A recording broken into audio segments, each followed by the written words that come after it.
Hi friends, welcome back to my channel. ಹೇಗಿದ್ದೀರಾ ಎಲ್ಲರೂ ಚೆನ್ನಾಗಿದ್ದೀರಾ ಅಂತ ಅಂದ್ಕೊಳ್ತೀನಿ. ಸೊ ಇವತ್ತು ಮಂಗಳವಾರ ನಾನು ಬೆಳಗ್ಗೆಯಿಂದ ವ್ಲಾಗ್ನ ಶುರು ಮಾಡ್ತಾ ಇದ್ದೀನಿ. ಸೊ ಸುಮಾರು ದಿನ ಆಗಿತ್ತು ನಾನು ಮಾರ್ನಿಂಗ್ ರೂಟೀನ್ ವ್ಲಾಗ್ ಎಲ್ಲ ನಿಮ್ಮ ಜೊತೆ ಶೇರ್ ಮಾಡಿಕೊಂಡು. ಇವತ್ತು ನಾನು ನನ್ನ ಮಾರ್ನಿಂಗ್ ರೂಟೀನ್ ವ್ಲಾಗ್ನ ನಿಮ್ಮ ಜೊತೆ ಶೇರ್ ಮಾಡ್ಕೊಳ್ತಾ ಇದ್ದೀನಿ. ಹಾಗೆಯೇ ಅಪ್ಪುನ ಇವತ್ತು ನಾನು ಸ್ಕೂಲಿಗೆ ಕಳಿಸಿರಲಿಲ್ಲ. ರೀಸನ್ ಬಂದುಬಿಟ್ಟು ಅಪ್ಪುಗೆ ಹುಷಾರಿರಲಿಲ್ಲ, ತುಂಬಾ ಕೋಲ್ಡ್ ಆಗಿತ್ತು, ಫೀವರ್ ಕೂಡ ಇತ್ತು. ಮತ್ತು ಸುಮ್ಮನೆ ಯಾಕೆ ಅಂತ ಅಂದ್ಬಿಟ್ಟು ಸ್ಕೂಲಿಗೆ ಕಳಿಸಿರಲಿಲ್ಲ. ಸದ್ಯಕ್ಕೆ ಇವಾಗ ಅಪ್ಪು ಸ್ಕೂಲಲ್ಲಿ ಸ್ಟ್ರೋಕ್ಸ್ ಹೇಳ್ಕೊಡ್ತಾ ಇದ್ದಾರೆ, ಅವ್ನಿಗೆ ಅದೆಲ್ಲ ಬರುತ್ತೆ. ಹಾಗಾಗಿ ಅವ್ರ ಮ್ಯಾಮ್ ಹೇಳಿದ್ರು ಅದನ್ನೆಲ್ಲ ಅವ್ನು ಕಲ್ತ್ಕೊಂಡಿದ್ದಾನೆ ಆಲ್ರೆಡಿ, ಪರವಾಗಿಲ್ಲ ಅವ್ನು ಮನೆಯಲ್ಲೇ ಇರಲಿ ಅಂತ, ಮನೆಯಲ್ಲಿದ್ದು ರೆಸ್ಟ್ ಮಾಡಲಿ, ನೆಕ್ಸ್ಟ್ ಡೇ ಬರಲಿ ಪರವಾಗಿಲ್ಲ ಅಂತ ಹೇಳಿದ್ರು. ಹಾಗಾಗಿ ನಾನು ಕೂಡ ಒಂದು ಸ್ವಲ್ಪ ಧೈರ್ಯಕ್ಕೆ ಓಕೆ ಫೈನ್ ಅಂತ ಅಂದ್ಬಿಟ್ಟು ಸುಮ್ಮನೆ ಆಗಿಬಿಟ್ಟೆ. ಏನಂತಂದರೆ ಈ ನಡುವೆ ಅಪ್ಪುಗೆ ನಾವು ರೀಸೆಂಟಾಗಿಯೇ ಒಂದು 2-3 ದಿನ ಸ್ಕೂಲಿಗೆ ರಜೆ ಹಾಕ್ಸಿದ್ವಿ ಅಲ್ವಾ, ಹಾಗಾಗಿ ಮತ್ತೆ ರಜನಾ ಅಂತ. ಬಟ್ ಈ ಥರ ಹುಷಾರಿಲ್ಲ ಅಂತ ಅಂದಾಗ ಏನೂ ಮಾಡೋದಕ್ಕಾಗಲ್ಲ. ನಾವು ಕೂಡ ಮಕ್ಳಿಗೆ ಆಗಲಿಲ್ಲ ಅಂತ ಅಂದ್ರೂ ಕಳಿಸೋದು ಸ್ಕೂಲ್ಗೆ ಅವೆಲ್ಲ ತಪ್ಪು. ಹಾಗೆಯೇ ಬೇರೆ ಮಕ್ಕಳ ಮೇಲೆ ಕೂಡ ಕಾನ್ಸಂಟ್ರೇಟ್ ಮಾಡಲೇಬೇಕಾಗತ್ತೆ. ಸುಮ್ಮನೆ ನಮ್ಮ ಮಕ್ಕಳಿಂದ ಬೇರೆ ಮಕ್ಕಳಿಗೆ ಜ್ವರ ಅಥವಾ ಕೋಲ್ಡ್ ಫೀವರ್ ಎಲ್ಲ ತಗಲುತ್ತು ಅಂತ ಅಂದರೆ ಯಾಕೆ ಅಲ್ವಾ, ಹಾಗಾಗಿ ಬೇಡ ಅಂತ ಅಂದ್ಕೊಂಡು ಸುಮ್ಮನೆ ಆಗಿಬಿಟ್ಟಿದ್ದೆ. ಸೊ ಇವಾಗ ಅಪ್ಪು ಇನ್ನೂ ಮಲ್ಕೊಂಡಿದ್ದಾನೆ. ನಾನು ಕೂಡ ಇನ್ನೇನು ಬೆಳಗ್ಗೆ ಎದ್ದ ತಕ್ಷಣ ನನ್ನ ರೂಟೀನ್ ಯಾವ ರೀತಿ ಇರುತ್ತೆ ಅಂತಂದರೆ, ಒಂದು ಗ್ಲಾಸ್ ಬಿಸಿನೀರನ್ನ ಕಾಯಿಸ್ಕೊಂಡು ಬಿಸಿನೀರು ಕುಡಿತೀನಿ. ಹಾಗೆಯೇ ಇವತ್ತು ಹೇರ್ ಆಯಿಲ್ ಅಪ್ಲೈ ಮಾಡ್ಕೊಳ್ಳೋಣ ಅಂತ ಅಂದ್ಕೊಂಡು ಇವಾಗ ಹೇರ್ ಆಯಿಲ್ ಕೂಡ ಒಂದು ಸ್ವಲ್ಪ ಬಿಸಿ ಮಾಡಿಕೊಂಡು ಬಂದೆ. ಹಾಗೆಯೇ ಹೇರ್ ಆಯಿಲ್ ಕೂಡ ಅಪ್ಲೈ ಮಾಡ್ಕೊಳ್ಬೇಕು. ಸಿಮೆಂಟ್ ಧೂಳಲ್ಲೇ ಇರ್ತೀನಿ ಅಲ್ವಾ ಜಾಸ್ತಿ ಬಿಲ್ಡಿಂಗ್ ಹತ್ರ, ಹಾಗಾಗಿ ತುಂಬಾ ಹೇರ್ ಸ್ಪ್ಲಿಟೆಂಡ್ಸ್ ಆಗ್ತಾಯಿದೆ. ಹಾಗಾಗಿ ಅವಾಗವಾಗ ಹೇರ್ ಟ್ರಿಮ್ ಮಾಡಿಸ್ತಾನೇ ಇರಬೇಕು. ಈಗ ಮೊನ್ನೆ ಕೂಡ ರೀಸೆಂಟಾಗಿಯೇ ಹೇರ್ ಟ್ರಿಮ್ ಮಾಡಿಸ್ದೆ, ಬಟ್ ಬೇಗ ಮತ್ತೆ ಹೇರ್ ಸ್ಪ್ಲಿಟೆಂಡ್ಸ್ ಆಗಿದೆ. ಪರವಾಗಿಲ್ಲ, ಎಷ್ಟು ದಿನ ಅಲ್ವಾ, ಒಂದು ಸ್ವಲ್ಪ ದಿನ ಅದಾದಮೇಲಿಂದ ಚೆನ್ನಾಗಿ ಹೇರ್ ಕೇರ್ ಸ್ಕಿನ್ ಕೇರ್ ಎಲ್ಲ ಮಾಡ್ಕೊಳ್ಬೋದು ಅಂತ ನನಗೆ ನಾನೇ ಸಮಾಧಾನ ಮಾಡ್ಕೊಂಡಿದ್ದೀನಿ ಅಂತ ಹೇಳ್ಬೋದು. ಅಪ್ಪುನ ಸ್ಕೂಲಿಗೆ ಕಳಿಸೋ ಹಾಗಿಲ್ಲ ಅಂತ ಅಂದರೆ ನನ್ನ ರೂಟೀನ್ ಈ ರೀತಿಯಾಗಿರುತ್ತೆ. ಸ್ಕೂಲಿಗೆ ಕಳಿಸ್ಬೇಕು ಅಂತ ಅಂದಾಗ ತುಂಬ ಹರಿಬರಿನಲ್ಲಿ ನನ್ನ ರೂಟೀನ್ ಇರುತ್ತೆ ಅಂತಲೇ ಹೇಳ್ಬೋದು. ಸೊ ಬೆಳಗ್ಗೆ ಒಂದು 5:30 ಹಾಗೆ ಎದ್ದೇಳ್ತೀನಿ. ಅದಾದಮೇಲೆ ಮನೆ ಕೆಲಸ ಎಲ್ಲ ಮಾಡಿ ಮುಗಿಸ್ಕೊಂಡ್ಬಿಟ್ಟು ಆಮೇಲೆ ನಾನು ತಿಂಡಿ ಪ್ರಿಪೇರ್ ಮಾಡ್ತೀನಿ. ಯಾಕಂದರೆ ಬೆಳಗ್ಗೆ ನನ್ನ ಮನೆ ಕೆಲಸ ಕೂಡ ಮಾಡ್ಕೊಳ್ಳೋದು ತುಂಬ ಇಂಪಾರ್ಟೆಂಟ್. ಅಪ್ಪು ಹೋದ್ಮೇಲೆ ಮಾಡೋಣ ಅಂತಂದರೆ ಆಗೋದೇ ಇಲ್ಲ. ಸೊ ಹಾಗಾಗಿ ಬೆಳಗ್ಗೆ ಎದ್ದಿದ ತಕ್ಷಣವೇ ನಾನು ಮನೆ ಕೆಲಸ ಎಲ್ಲ ಮಾಡಿ ಮುಗಿಸ್ಕೊಳ್ಬಿಡ್ತೀನಿ. ಅದಾದಮೇಲೆ ನಾನು ಬ್ರೇಕ್ಫಾಸ್ಟ್ನ ಪ್ರಿಪೇರ್ ಮಾಡ್ಕೊಳ್ಳೋದು. ಆಮೇಲೆ ಸ್ನ್ಯಾಕ್ಸಿಗೆ ಕೂಡ ಅಷ್ಟೇ, ನಾನು ಅಪ್ಪುಗೆ ಸಪ್ರೇಟಾಗಿ ಏನಾದರೂ ತರಿಸಿರ್ತೀನಿ, ಪಪ್ಪಾಯ ಅಥವಾ ಈ ಫ್ರೂಟ್ಸ್ ಆ ಥರ ಏನಾದರೂ ತರಿಸಿರ್ತೀನಿ, ಇಲ್ಲಾಂದರೆ ಡ್ರೈ ಫ್ರೂಟ್ಸ್ನ ಹಾಕಿಬಿಟ್ಟು ಕಳಿಸ್ತೀನಿ ಸ್ನ್ಯಾಕ್ಸಿಗೆ ಅಂತ. ಸೊ ಈ ರೀತಿಯಾಗಿ ಇರುತ್ತೆ ನನ್ನ ಮಾರ್ನಿಂಗ್ ರೂಟೀನ್ ನನ್ನ ಮಗನ ಸ್ಕೂಲ್ ಡೇಸ್ ಇರುವಾಗ. ಬಟ್ ಈಗ ಸದ್ಯಕ್ಕೆ ರಜೆ ಇರೋದ್ರಿಂದ ನಾನು ಕೂಡ ಆರಾಮಾಗಿ ಎಲ್ಲ ಕೆಲಸಗಳನ್ನೂ ಮಾಡಿಕೊಂಡು ಆಮೇಲೆ ಬಿಲ್ಡಿಂಗ್ ಹತ್ರ ಹೋಗೋಣ ಅಂತ ಅಂದ್ಕೊಳ್ತಾ ಇದ್ದೀನಿ. ಸೊ ಇವಾಗ ಸದ್ಯಕ್ಕೆ ಹೇರ್ ಆಯಿಲೆಲ್ಲ ಅಪ್ಲೈ ಮಾಡ್ಕೊಂಡಿದ್ದಾಯಿತು. ಆಮೇಲೆ ಇವಾಗ ಕೆಲಸಗಳನ್ನ ಶುರು ಮಾಡ್ಕೊಳ್ಬೇಕು. ಸೊ ಬೆಡ್ ಸ್ಪ್ರೆಡ್ ಹಿಂದಿನ ದಿನ ತಾನೇ ಚೇಂಜ್ ಮಾಡಿದ್ದೆ. ಸದ್ಯಕ್ಕೆ ಇನ್ನೇನು ಬೆಡ್ ಸ್ಪ್ರೆಡ್ ಚೇಂಜ್ ಮಾಡೋ ಥರ ಏನಿಲ್ಲ. ಜಸ್ಟು ಮಲ್ಕೊಂಡಿದ್ವಲ್ಲ ಆ ಬ್ಲ್ಯಾಂಕೆಟ್ನ ಫೋಲ್ಡ್ ಮಾಡಿ ಇಟ್ಟು ಬೆಡ್ನೆಲ್ಲ ಕ್ಲೀನ್ ಮಾಡ್ಕೊಂಡು ಕಸ ಗುಡಿಸ್ಕೊಂಡು ಬರ್ತೀನಿ. ಸೊ ಅಪ್ಪು ಅವಾಗ ತಾನೇ ಎದ್ದು ಟಿ ವಿ ನೋಡ್ತಾ ಕೂತ್ಕೊಂಡಿದ್ದ. ಅವ್ನಿಗೆ ಯಾಕೋ ಇನ್ನೂ ಸ್ವಲ್ಪ ಬಿಸಿ ಇತ್ತು ಮೈ. ಆಲ್ಮೋಸ್ಟ್ 3 ಡೇಸ್ ಆಯಿತು ಅಂತಲೇ ಹೇಳ್ಬೋದು ಅಪ್ಪುಗೆ ಜ್ವರ ಬಂದು. ಎಷ್ಟು ಬೇಗ ಅವ್ನಿಗೆ ಜ್ವರ ಹೋಗ್ಬಿಡುತ್ತೋ ಅನ್ನೋ ಥರ ಆಗಿಬಿಟ್ಟಿದೆ. ನನಗೇ ವೈರಲ್ ಫೀವರ್ ಎಲ್ಲ ಒಂದು 3 to 4 ಡೇಸ್ ತನಕ ಇರುತ್ತೆ ಅಂತ ಡಾಕ್ಟರ್ ಹೇಳಿದ್ರು. ಸೊ ಹಾಗಾಗಿ ಅವ್ರು ಸಿರಪ್ಪೆಲ್ಲ ಕೊಟ್ಟಿದ್ದಾರಲ್ಲ ಬೆಳಗ್ಗೆ ಮತ್ತು ಸಂಜೆ, ಸೊ ಆ ಥರ ಹಾಕ್ಕೊಂಡು ಬರ್ತಾಯಿದ್ದೀನಿ ಸಿರಪ್ನ. ಸೊ ನೋಡೋಣ, ಇವತ್ತೊಂದು ದಿನ ನಾಳೆ ಸ್ಕೂಲಿಗೆ ಕಳ್ಸೋಣ ಅಂತ ಅಂದ್ಕೊತಾ ಇದ್ದೀನಿ. ಹಾಗೆಯೇ ನನ್ನ ತಮ್ಮ ಕೂಡ ಬಂದ, ಅವನ ಜೊತೆ ಹಾಗೆ ಮೊಬೈಲ್ ನೋಡ್ತಾ ಕೂತಿದ್ದಾನೆ. ಸೊ ನಾನು ಕೂಡ ಅಷ್ಟೊತ್ತಿಗೆ ಮನೆ ಎಲ್ಲ ಕ್ಲೀನ್ ಮಾಡ್ಕೊಂಬಿಡೋಣ ಅಂತ ಅಂದ್ಬಿಟ್ಟು ಕ್ಲೀನ್ ಮಾಡ್ಕೊಳ್ತಾ ಇದ್ದೀನಿ. ಇವಾಗ ಡೈಲಿ ಬಿಲ್ಡಿಂಗ್ ಹತ್ರ ಹೋಗೋದ್ರಿಂದ ನಾನು ಸ್ವಲ್ಪ ಬೇಗನೆ ಮನೆ ಕೆಲಸ ಎಲ್ಲ ಮಾಡಿ ಮುಗಿಸ್ಬಿಟ್ಟು ಅಪ್ಪನ ಸ್ಕೂಲಿಗೆ ಕಳಿಸಿ ಆಮೇಲೆ ಬಿಲ್ಡಿಂಗ್ ಹತ್ರ ಹೋಗ್ಬಿಡ್ತೀನಿ. ಮನೆಯಲ್ಲೇ ಇರೋ ಟೈಮಲ್ಲಿ ಎಕ್ಸ್ಟ್ರಾ ಕೆಲಸಗಳೇನಿರ್ತವೆ, ಈ ಆಕ್ವೇರಿಯಮ್ ಮೇಲೆ ಕ್ಲೀನ್ ಮಾಡ್ಕೊಳ್ಳೋದಾಗಿರ್ಬೋದು, ಅಂಥದ್ದನ್ನೆಲ್ಲ ನಾನು ಮನೆಯಲ್ಲಿ ಇರುವಾಗ ಫ್ರೀಯಾಗಿದ್ದಾಗ ಮಾಡ್ಕೊಳ್ತೀನಿ. ಡೈಲಿ ಅವೆಲ್ಲ ಕ್ಲೀನ್ ಮಾಡ್ಕೊಬೇಕಂದ್ರೆ ನಿಜವಾಗ್ಲೂ ಆಗೋದೇ ಇಲ್ಲ. ಆಮೇಲೆ ಇವತ್ತು ಫ್ರಿಜ್ ಮೇಲೆ ಕೂಡ ಸ್ವಲ್ಪ ಕ್ಲೀನ್ ಮಾಡ್ಕೊಂಬಿಡೋಣ ಅಂತ ಅಂದ್ಬಿಟ್ಟು ಅದನ್ನೆಲ್ಲ ಕ್ಲೀನ್ ಮಾಡ್ಕೊಳ್ತಾ ಇದ್ದೀನಿ. ಸೊ ಫ್ರಿಜ್ ಮೇಲೆ ಎಲ್ಲ ಕ್ಲೀನ್ ಮಾಡ್ಕೊಂಡಿದ್ದ ನಂತರ ಸ್ವಲ್ಪ ಪಾತ್ರೆ ಇತ್ತು, ಅದನ್ನು ಕೂಡ ತೊಳೆದು ಕ್ಲೀನ್ ಮಾಡಿಕೊಂಡೆ, ಅಡುಗೆ ಮನೆ ಎಲ್ಲ ಕಂಪ್ಲೀಟಾಗಿ. ಸೊ ನಾನು ಈ ರೀತಿ ಒಂದು ಸರಿ ಏನಾದ್ರು ಕ್ಲೀನಿಂಗ್ ಅಂತ ಹೋದರೆ ಆ ಜಾಗದಲ್ಲಿ ಕಂಪ್ಲೀಟಾಗಿ ಕ್ಲೀನಿಂಗ್ ಮಾಡ್ಕೊಂಡು ಬಂದುಬಿಡ್ತೀನಿ. ಮತ್ತೆ ಅಲ್ಲಿಂದ ಹೋಗಬೇಕು, ಮತ್ತೆ ಅದನ್ನು ತೆಗಿಬೇಕು, ಇದನ್ನು ತೆಗಿಬೇಕು, ಕ್ಲೀನ್ ಮಾಡ್ಕೊಂಬರ್ಬೇಕು ಅಂತೆಲ್ಲ ನಾನು ಇಟ್ಕೊಳ್ಳೋದೇ ಇಲ್ಲ. ಸೊ ಒಂದು ಕಡೆಯಿಂದ ಕಂಪ್ಲೀಟಾಗಿ ಕ್ಲೀನ್ ಮಾಡ್ಕೊಂಡು ಬಂದುಬಿಟ್ರೆ ನನಗೂ ಕೂಡ ಈಸಿ ಅನಿಸುತ್ತೆ. ಆಮೇಲೆ ಆ ರೂಮ್, ಆ ಏರಿಯಾ ಏನಿದೆ ಅದು ಕಂಪ್ಲೀಟ್ ಕ್ಲೀನ್ ಅಂತ ಫೀಲ್ ಆಗ್ತಾ ಇರುತ್ತೆ. ಸೊ ಈ ರೀತಿಯಾಗಿ ಮಾಡ್ಕೊಳ್ತೀನಿ. ಇವತ್ತು ಒಂದು ಸ್ವಲ್ಪ ಫ್ರಿಜ್ಜೆಲ್ಲ ಕ್ಲೀನ್ ಮಾಡಬೇಕಾಗಿತ್ತು, ಒಳಗಡೆ ಎಲ್ಲ ಕ್ಲೀನ್ ಮಾಡೋಣ ಅಂತ ಅಂದ್ಕೊಂಡೆ. ಬಟ್ ಈಗ ಸದ್ಯಕ್ಕೆ ತರಕಾರಿ ಎಲ್ಲ ತೊಗೊಂಡು ಬಂದಿದ್ವಲ್ಲ ರೀಸೆಂಟಾಗೇ, ಸೊ ಹಾಗಾಗಿ ನಾನು ಒಳಗಡೆ ಫ್ರಿಜ್ಜಲ್ಲೆಲ್ಲ ಏನು ಕ್ಲೀನ್ ಮಾಡ್ಕೊಳಕ್ಕೆ ಹೋಗಿಲ್ಲ. ಆವಾಗಿಂದ ಆವಾಗ ಒರೆಸ್ಬಿಟ್ಟು ಹಾಗೆ ತರಕಾರಿನೆಲ್ಲ ಇಟ್ಟಿದ್ದೆ ಅಷ್ಟೇ. ಸೊ ತರಕಾರಿ ಎಲ್ಲ ಖಾಲಿ ಆದಮೇಲೆ ಫ್ರಿಜ್ ಒಳಗೆ ಕ್ಲೀನ್ ಮಾಡ್ಕೊಳ್ತೀನಿ. ಸದ್ಯಕ್ಕೀಗ ಮೇಲೆಲ್ಲ ಕಂಪ್ಲೀಟಾಗಿ ಕ್ಲೀನ್ ಮಾಡ್ಕೊಂಡಿದ್ದಾಯಿತು. ಆಮೇಲೆ ಇವತ್ತು ತಿಂಡಿ ಕೂಡ ಅಷ್ಟೇ, ನಾನು ದೋಸೆಗೆ ಹಾಕಿದ್ದೆ ಹಿಂದಿನ ದಿನ, ದೋಸೆ ಮಾಡ್ತಾಯಿದ್ದೀನಿ ಇವತ್ತು. ಸೊ ಹಾಗಾಗಿ ಇವತ್ತು ಬೇರೆ ಏನು ಎಕ್ಸ್ಟ್ರಾ ಮಾಡ್ಕೊಳ್ಬೇಕಂತ ಏನಿಲ್ಲ, ಚಟ್ನಿ ಮಾಡ್ಕೊಳ್ಳೋಣ ಅಂತ ಅಂದ್ಕೊಂಡಿದ್ದೀನಿ ದೋಸೆಗೆ. ಫಸ್ಟ್ ಅಂದ್ಕೊಂಡೆ ಎಣ್ಗಾಯಿ ಮಾಡೋಣ ಅಂತ, ಆಮೇಲೆ ನನ್ನ ಮಗ ಹೇಗಿದ್ದರೂ ಎಣ್ಗಾಯಿ ತಿನ್ನಲ್ಲ, ಮತ್ತು ನಾನು ಒಬ್ಳಿಗೇ ಮಾಡ್ಕೊಬೇಕಾಗತ್ತೆ, ಮತ್ತು ಜೀವನ ಇದ್ದಾಗ ಸಂಜೆ ಮಾಡ್ಕೊಳ್ಳೋಣ ಅಂತ ಅಂದ್ಬಿಟ್ಟು ಇವಾಗ ಸದ್ಯಕ್ಕೆ ಚಟ್ನಿ ಮಾಡ್ಕೊಳ್ಳೋಣ ಅಂತ ಅಂದ್ಕೊಂಡಿದ್ದೀನಿ ಅಷ್ಟೇ. ಆಮೇಲೆ ನನ್ನ ತಮ್ಮ ಕೂಡ ಬಂದಿದ್ದ ಅಲ್ವಾ, ಅವನಿಗೂ ಕೂಡ ಹೀಗೆ ಮಾತಾಡಿಸ್ಕೊಂಡು ನಾನು ಕೂಡ ಕೆಲಸಗಳನ್ನ ಮಾಡಿಕೊಂಡೆ. ಸೊ ಇಲ್ಲ ಮನೇಲಿ ವೈಫೈ ಬರುತ್ತಲ್ವ, ಸೊ ಹಾಗಾಗಿ ಅವನು ವೈಫೈ ಇರೋದಕ್ಕೋಸ್ಕರ ಬರ್ತಾನೆ, ಏನಾದರೂ ವಿಡಿಯೋಸ್ ಎಲ್ಲ ಡೌನ್ಲೋಡ್ ಮಾಡ್ಕೊಳ್ಬೇಕು ಅಥವಾ ಏನಾದರೂ ಗೇಮ್ಸ್ ಎಲ್ಲ ಡೌನ್ಲೋಡ್ ಮಾಡ್ಕೊಬೇಕು ಅಂತ ಅಂದರೆ. ಅದಾದಮೇಲೆ ಅವ್ನ ಕೆಲಸ ಮುಗಿದಿದ ತಕ್ಷಣ ಅವ್ನ ಪಾಡಿಗೆ ಹೊರಟೋಗ್ಬಿಡ್ತಾನೆ. ಸೊ ಮನೆಯಲ್ಲಿ ಹೂವು ಮತ್ತು ಎಲೆ ಕೂಡ ಇರಲಿಲ್ಲ, ಇವತ್ತು ಪೂಜೆ ಮಾಡೋಣ ಅಂತ ಅಂದ್ಕೊಂಡಿದ್ನಲ್ವ, ಮಂಗಳವಾರ ಹೇಗಿದ್ರು ಎಲೆ ಎಲ್ಲ ಚೇಂಜ್ ಮಾಡಿಬಿಟ್ಟು ದೇವರಿಗೆ ಹೂವು ಮುಡಿಸಿ ಪೂಜೆ ಮಾಡೋಣ ಅಂತ ಅಂದ್ಕೊಂಡು ಹೇಳಿದೆ, ತೊಗೊಂಡು ಬಾ ಹೋಗು ಅಂತ ಅಂದ್ಬಿಟ್ಟು. ಸೊ ಈ ರೀತಿ ಏನಾದರೂ ತೊಗೊಂಡು ಬರೋಕ್ಕಿದ್ರೆ ನಾನು ನನ್ನ ತಮ್ಮನಿಗೆ ಹೇಳ್ತೀನಿ, ಅವನೇ ಎಲ್ಲ ತಂದು ಕೊಡ್ತಾನೆ. ನಾನು ತುಂಬ ರೇರ್ ಅಂತಲೇ ಹೇಳ್ಬೋದು ಶಾಪಿಗೆಲ್ಲ ಹೋಗಿ ತೊಗೊಂಬರೋದು ಅಂತ ಅಂದರೆ. ಸೊ ನನಗೇನೂ ತಲೆ ಕೆಡಿಸ್ಕೊಳ್ಳೋ ಥರ ಇಲ್ಲ, ನನ್ನ ತಮ್ಮ ಇದ್ದಾನೆ ಅಲ್ವಾ, ಏನಾದರೂ ಇತ್ತು ಅಂದರೆ ಅವ್ನಿಗೆ ಹೇಳ್ತೀನಿ, ಅವನೇ ಹೋಗಿ ತಂದು ಕೊಡ್ತಾನೆ. ಆಮೇಲೆ ಇವಾಗ ಅಡುಗೆ ಮನೆಯೆಲ್ಲ ಕಂಪ್ಲೀಟಾಗಿ ಕ್ಲೀನ್ ಮಾಡ್ಕೊಂಡಿದ್ದಾಯಿತು. ಇವಾಗ ಕಸ ಗುಡಿಸ್ಕೊಂಡು ಮನೆ ಒರೆಸ್ಕೊಂಡು ಬಂದುಬಿಟ್ರೆ ನನ್ನ ಮನೆ ಕೆಲಸ ಏನಿದೆ ಕಂಪ್ಲೀಟಾಗಿ ಹೋಗುತ್ತೆ. ಸೊ ಈ ಮನೆಯಲ್ಲಂತೂ ನನಗೆ ಒಂದು ಅರ್ಧ ಗಂಟೆ ಮುಕ್ಕಾಲು ಗಂಟೆನಲ್ಲೆಲ್ಲ ಮನೆ ಕೆಲಸ ಕಂಪ್ಲೀಟ್ ಆಗೋಗ್ಬಿಡುತ್ತೆ. ನಾನು ಅದೇ ಅನ್ಕೊತಾ ಇರ್ತೀನಿ, ಒಂದೊಂದ್ಸಲಿ ನಾವು ಹೊಸ ಮನೆಗೆ ಹೋದ್ಮೇಲೆ ಅಷ್ಟು ದೊಡ್ಡ ಮನೆನ ನಾನು ಹೆಂಗೆ ಕ್ಲೀನ್ ಮಾಡ್ಕೊಂಡು ಬರ್ತೀನಿ ಒಬ್ಬಳೇ, ಹೆಂಗೆ ಮೇಂಟೈನ್ ಮಾಡ್ತೀನಿ ಅಂತ ಒಂದೊಂದ್ಸಲಿ ನೆನೆಸ್ಕೊತಾ ಇರ್ತೀನಿ. ಬಟ್ ಅಲ್ಲಿಗೆ ಹೋದ್ಮೇಲೆ ನಮ್ಮ ಲೈಫ್ ಸ್ಟೈಲ್ ಅಲ್ಲಿಗೆ ರೂಢಿ ಆಗೋಗ್ಬಿಡುತ್ತೆ. ಸೊ ಕೆಲವೊಂದೊಂದು ಕೆಲಸಗಳನ್ನ ಡಿವೈಡ್ ಮಾಡ್ಕೊಂಡು ಹೋಗೋಣ ಅಂತ ಈ ರೀತಿ ನಾನು ಏನೇನೋ ಅಂದ್ಕೊಂಡು ಯೋಚನೆ ಮಾಡ್ಕೊಂಡಿದ್ದೀನಿ. ಸದ್ಯಕ್ಕೆ ನೋಡೋಣ, ಅಲ್ಲಿಗೆ ಹೋದ್ಮೇಲೆ ಹೊಸ ಮನೆಗೆ ಶಿಫ್ಟ್ ಆದಮೇಲೆ ಆಮೇಲೆ ಗೊತ್ತಾಗತ್ತೆ. ಸೊ ಈ ರೀತಿ ನಾನೊಂದು ಸ್ವಲ್ಪ ದುರಾಲೋಚನೆ ಅಂತ ಹೇಳ್ಬೋದು. ಈಗ ಸದ್ಯಕ್ಕೆ ಕೆಲಸ ಮಾಡ್ಕೊಳ್ಳುವಾಗ ಇದೆಲ್ಲ ಯೋಚನೆ ಬರ್ತಾಯಿತ್ತು ನನಗೆ, ಇಲ್ಲಾಂದರೆ ಪಟ ಅಂತ ಕೆಲಸ ಮಾಡ್ಕೊಂಬಿಡ್ತೀನಿ. ಬಟ್ ಅಲ್ಲಿ ಹೋದ್ಮೇಲೆ ಹೆಂಗೆ ಕೆಲಸ ಮಾಡ್ಕೋಬೋದು ನಾನು? ಬೆಳಗ್ಗೆ 9 ಗಂಟೆ ಅಷ್ಟೊತ್ತಿಗೆಲ್ಲ ನನಗೆ ಇಲ್ಲಿ ಮನೆ ಕೆಲಸ ಮಾಡಿ ಮುಗಿಸ್ಕೊಂಡ್ಬಿಟ್ಟು ಅಪ್ಪನ್ನ ಕೂಡ ರೆಡಿ ಮಾಡಿ, ಆಮೇಲೆ ನಾನು ಕೂಡ ಸ್ನಾನ ಮಾಡಿ ದೇವ್ರ ಪೂಜೆ ಮಾಡಿ, ಆಮೇಲೆ ಅಪ್ಪನ ಸ್ಕೂಲಿಗೆ ಬಿಟ್ಬಿಟ್ಟು ನಾನು ಬಿಲ್ಡಿಂಗ್ ಹತ್ರ ಹೊರಟೋಗ್ಬಿಡ್ತೀನಿ. ಸೊ 9 ಗಂಟೆ ಅಷ್ಟೊತ್ತಿಗೆಲ್ಲ ಕೆಲಸಗಳು ಆಗೋಗ್ಬಿಟ್ಟಿರುತ್ತೆ. ಬಟ್ ಹೊಸ ಮನೆಗೆ ಹೋದ್ಮೇಲೆ ಹೆಂಗಪ್ಪ ಏನಪ್ಪ ಅನ್ನೋ ಥರ ಯೋಚನೆ ಮಾಡ್ತಾ ಇರ್ತೀನಿ. ಸೊ ಈ ರೀತಿ ನೀವು ಕೂಡ ಯೋಚನೆ ಮಾಡ್ತೀರಾ ಅಂತ ಕಮೆಂಟ್ ಮಾಡಿ ತಿಳಿಸಿ.